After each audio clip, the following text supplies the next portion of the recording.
Sermon 105 de saint Augustin, les trois pains. Luc chapitre 11, versets 5 à 13. Nous avons entendu notre Seigneur, notre céleste Maître, notre conseiller fidèle, lui qui nous presse de demander et qui nous donne quand nous demandons. Nous l'avons entendu dans l'Évangile nous exciter à le prier avec instance et à frapper jusqu'à paraître opiniâtre. Voici l'exemple qu'il nous propose.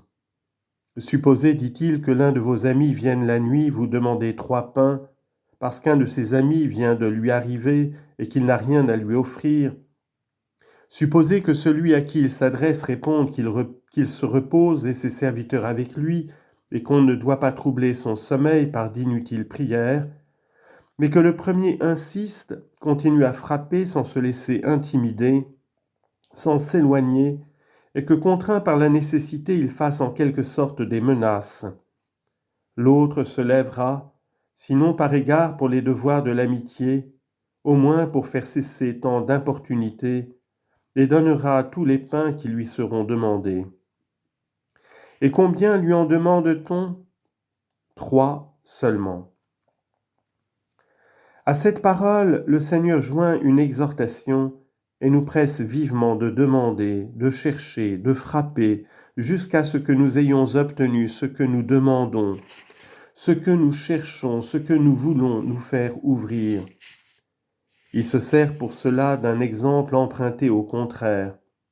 C'est un juge qui n'avait ni crainte de Dieu ni égard pour personne, mais fatigué et vaincu par les instances qu'une pauvre veuve ne cessait de lui faire chaque jour, il finit par lui accorder malgré lui ce qu'il n'avait pu se déterminer à lui octroyer avec bienveillance.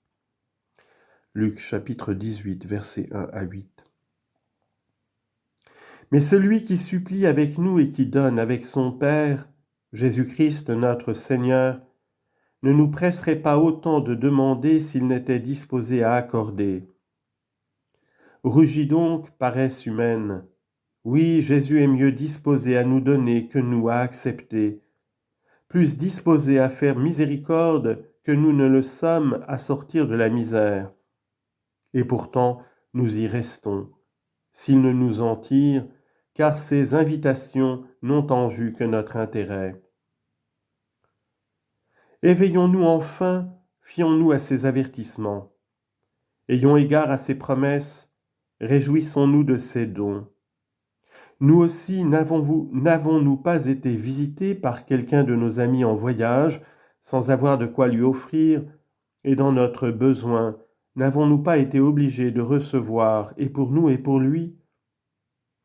Il est impossible en effet qu'un ami n'ait adressé des questions auxquelles on a pu répondre, et qu'au moment où il fallait donner, on ne se soit trouvé à court.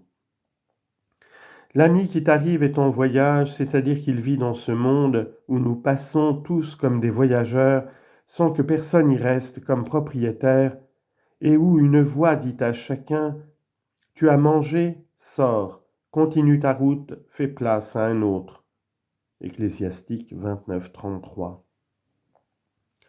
Ou bien encore, c'est un ami, je ne sais qui, fatigué d'un mauvais chemin, c'est-à-dire d'une vie déréglée.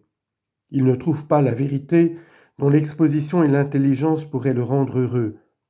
Épuisé par ses passions autant que par l'ingratitude du monde, il vient à toi parce que tu es chrétien et il te dit « Rends-moi raison de ta foi, fais-moi chrétien aussi ». Mais il te demande peut-être ce que la simplicité de ta foi te permettait d'ignorer. Tu n'as pas pour apaiser sa faim et sa demande. Te découvre ton indigence. Ainsi, le besoin de l'instruire te force à apprendre, et la confusion que tu éprouves devant ces questions auxquelles tu ne saurais répondre te détermine à chercher à ton tour afin de pouvoir trouver. Et où chercheras-tu ? Où, sinon dans les livres sacrés ? Peut-être en effet que la réponse à ces interrogations s'y trouve quelque part, mais peu claire. Peut-être que dans quelqu'une de ces épîtres, l'apôtre a enseigné ce qu'on te demande, mais si tu peux le lire, tu ne saurais le comprendre. Et pourtant, il t'est impossible de passer outre. Ce questionneur est là qui te presse. D'un autre côté, tu ne saurais t'adresser directement ni à Pierre, ni à Paul, ni à aucun prophète, car toute cette heureuse famille repose avec son Seigneur.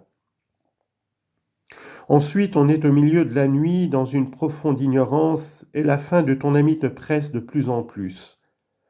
La simplicité de la foi te suffisait, elle ne lui suffit pas. Faut-il donc l'abandonner? Faut-il le chasser de ta maison?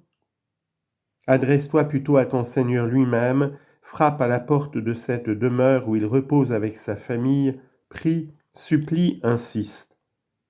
Bien différent de cet ami dont il est parlé dans la parabole, qui ne cède qu'à l'importunité, il se lèvera et te donnera, car il est tout disposé à donner. Tu frappes sans avoir encore obtenu, frappe encore, car il veut te donner. Et s'il diffère, c'est pour enflammer tes désirs, et pour t'empêcher d'apprécier moins ce que tu aurais obtenu trop tôt. Or, quand tu seras parvenu à obtenir les 3 pains, c'est-à-dire à contempler et à connaître l'auguste Trinité, tu auras pour te nourrir et pour nourrir autrui. Tu pourras alors ne pas craindre l'arrivée de ton ami en voyage, mais le traiter comme un membre de ta famille, et sans avoir peur de manquer de pain, car ce pain mystérieux ne manque jamais, il met seulement un terme à nos besoins. Compte, un pain et un pain. C'est Dieu le Père, Dieu le Fils et Dieu le Saint-Esprit. Le Père éternel, le Fils éternel et le Saint-Esprit co-éternel à l'un et à l'autre.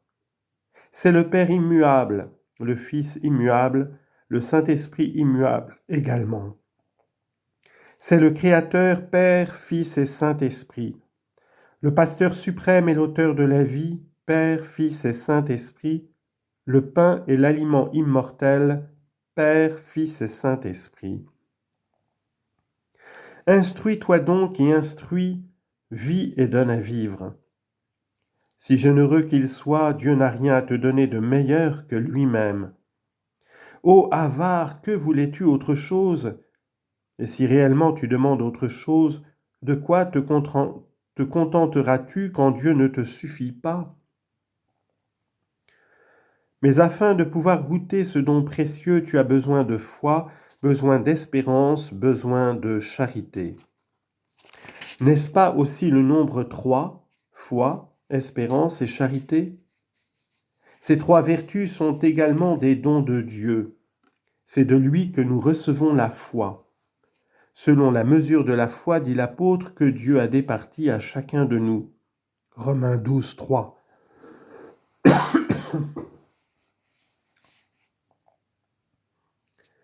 De lui aussi nous vient l'espérance. C'est vous qui m'avez donné l'espérance, Seigneur. Psaume 98, verset 49. De lui aussi la charité. La charité de Dieu a été répandue dans nos cœurs par l'Esprit Saint qui nous a été donné. Romains 5, 5. Il y a toutefois quelques différences entre ces 3 choses qui néanmoins sont toutes des dons divins. Car maintenant demeurent tous les dons, tous les 3, la foi, l'espérance et la charité, et la plus grande des 3, c'est la charité. 1 Corinthiens 13, 13. Mais il n'est pas dit des pains évangéliques que l'un fut plus grand que les autres. Il est dit simplement qu'on en demanda et qu'on en reçut 3. Voici encore le nombre 3. Si quelqu'un d'entre vous voit son fils lui demander du pain, lui donnera-t-il une pierre? Si c'est un poisson, lui présentera-t-il un serpent? Et si c'est un œuf, lui offrira-t-il un scorpion? Si donc tout mauvais que vous êtes, vous savez donner à vos enfants de bonnes choses, à combien plus forte raison votre Père qui est aux cieux n'accordera-t-il que ce qui est bon à ceux qui lui en feront la demande? Arrêtons-nous à examiner ceci. Peut-être y découvrirons-nous aussi toutes les 3 la foi, l'espérance et la charité. La charité l'emporte sur les autres. Si on compare un pain, un poisson et un œuf, n'est-ce pas le pain qui vaut mieux? C'est donc avec raison que nous prenons ici le pain comme symbole de la charité. Et si au pain le Sauveur oppose une pierre, c'est qu'à la charité la dureté est bien contraire. Dans le poisson, nous voyons la foi, et nous aimons à répéter avec un saint personnage qu'un bon poisson est une foi pieuse. Il vit au milieu des flots sans se déchirer et sans se dissoudre. C'est ainsi que vit la foi pieuse au sein des tentations et des tempêtes du monde. Le monde la persécute, elle demeure intacte. Mais prend garde au serpent, il en est l'ennemi. En effet, c'est par la foi qu'a été fiancée cette épouse à qui il est dit au livre des Cantiques « Viens du Liban, mon épouse, viens et du commencement de la foi, passe ici. » Cantique des Cantiques 4, 8. Ainsi, elle est fiancée parce que la foi est le commencement des fiançailles. De fait, l'époux alors fait une promesse, et on y tient avec foi. Et si le Seigneur oppose le serpent au poisson, le diable à la foi, l'apôtre ne dit-il pas de son côté à l'épouse mystique « Je vous ai fiancé à un époux unique au Christ pour vous présenter à lui comme une vierge pure, et je crains que, comme le serpent a séduit Ève par son astuce, ainsi vos esprits ne se corrompent et ne dégénèrent de la chasteté qui est dans le Christ. » 2 Corinthiens 1, 2 à 3. C'est-à-dire qui est dans la foi donnée au Christ. Le Christ, est-il écrit encore, habite par la foi dans vos cœurs. Éphésiens 3, 17. Ah, que le démon ne corrompe point cette foi, que le serpent ne dévore point ce poisson. Reste l'espérance. Et l'espérance, me semble-t-il, peut être comparée à l'œuf. L'espérance, en effet, n'est point encore la réalité, comme l'œuf n'est point encore un poulet, bien qu'il soit quelque chose. Si les mammifères donnent le jour à leurs petits eux-mêmes, les ovipares ne produisent que ce qui est comme l'espoir de ces petits. Ainsi donc l'espérance nous invite à mépriser les choses présentes et à attendre les biens futurs, à oublier ce qui est derrière pour nous porter avec l'apôtre à ce qui est en avant. Seulement, dit-il, oubliant ce qui est en arrière et m'avançant vers ce qui est devant, jetant au terme à la palme de la céleste vocation de Dieu dans le Christ Jésus. Philippiens 3, 13 à 14. D'où il suit que rien n'est si contraire à l'espérance que de regarder en arrière, c'est-à-dire que de se confier aux choses qui passent et qui s'en vont, au lieu de compter sur ce qui ne passera jamais, quoiqu'on ne le possède pas encore et qu'on doive seulement l'obtenir un jour. Or c'est quand des épreuves multipliées tombent sur le monde, comme la pluie de soufre tomba sur Sodome, qu'on doit craindre d'imiter la femme de Lot. Elle regarda derrière et resta aussitôt immobile, changée en un monceau de sel pour inspirer et assaisonner en quelque sorte la prudence. Genèse 19, 26. Voici ce que l'apôtre Paul dit encore de l'espérance, car c'est en espérance que nous avons été sauvés. Or l'espérance qui se voit n'est pas de l'espérance. Comment en effet espérer ce qu'on voit ? Mais si nous espérons ce que nous ne voyons pas encore, nous l'attendons par la patience. Romains 8, 24 à 25. Comment espérer ce qu'on voit ? On voit l'œuf, mais l'œuf n'est pas encore un poulet, et l'on ne voit pas ce poulet parce qu'il est couvert de la coque de l'œuf. Il faut l'attendre patiemment et l'échauffer pour l'amener à la vie. Ainsi applique-toi, porte-toi en avant, oublie ce qui est passé, car ce qui se voit passe avec le temps.